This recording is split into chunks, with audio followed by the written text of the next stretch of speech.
प्रधानमंत्री नरेंद्र मोदी रूस के दौरे पर हैं। 8 और 9 जुलाई का रूस दौरा ये कई मायनों में अहम है। इसके सबसे बड़ी अहमियत यह है कि रूस यूक्रेन युद्ध की शुरुआत होने के बाद पीएम मोदी का ये पहली रूस यात्रा है। साथ ही लगातार तीसरी बार प्रधानमंत्री बनने के बाद उनकी यह पहली द्विपक्षीय यात्रा है। भारतीय मीडिया और टिप्पणीकार जोर देते हैं कि इस दौरे का मकसद रूस और चीन में बढ़ती करीबी के बीच रूस के साथ भारत के रिश्ते की अहमियत को दिखाना और पश्चिम के साथ संबंधों को संतुलन करने की कोशिश करना है।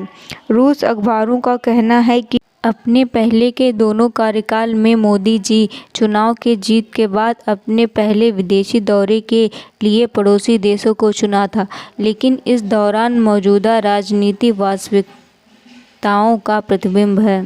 सितंबर सन 2022 में उज़्बेकिस्तान में हुए संघीय कोऑपरेशन ऑर्गेनाइजेशन शिखर सम्मेलन के दौरान मोदी जी ने दुनिया में कूटनीति और संवाद की अहमियत पर जोर देते हुए पुतिन से ये कहा था कि यह युद्ध का युग नहीं है। पीएम मोदी ने भारत रूस के रिश्ते को अटूट दोस्ती वाला बताया था। जब से यूक्रेन युद्ध शुरू हुआ है, भारत मॉस्को के साथ रिश्ते को लेकर पश्चिमी दबाव के आगे झुका नहीं है और घरेलू हितों का हवाला देते हुए रियायती दरों पर रूस से तेल खरीद रहा है। मोदी ने पिछली बार सन 2019 में व्लादिवोस्टोक में ईस्टर्न इकोनॉमी फोरम में हिस्सा लेने के लिए रूस का दौरा किया था। न्यूज़ रिपोर्टों के मुताबिक भारत रक्षा उपकरणों के लिए रूस पर निर्भर रहा है और वो नहीं चाहता कि रूस चीन की ओर अधिक झुके।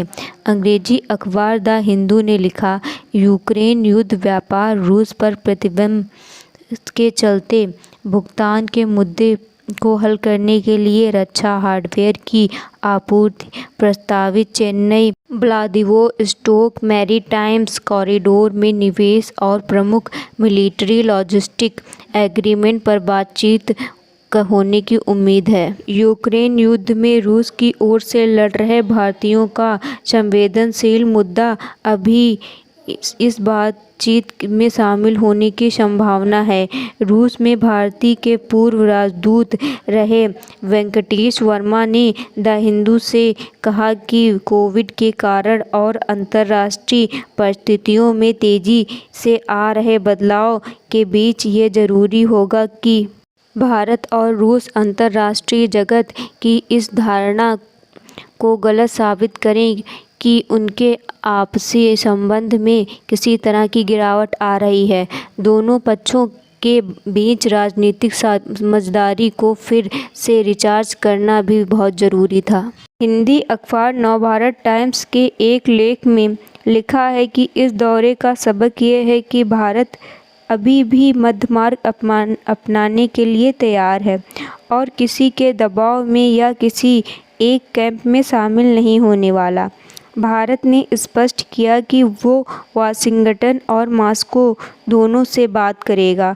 वहीं रूसी अखबारों ने कहा कि अपने तीसरे कार्यकाल में पहले द्विपक्षीय दौरे के लिए मॉस्को को चुनना भारत की रणनीतिक स्वायत्तता को दिखाता है।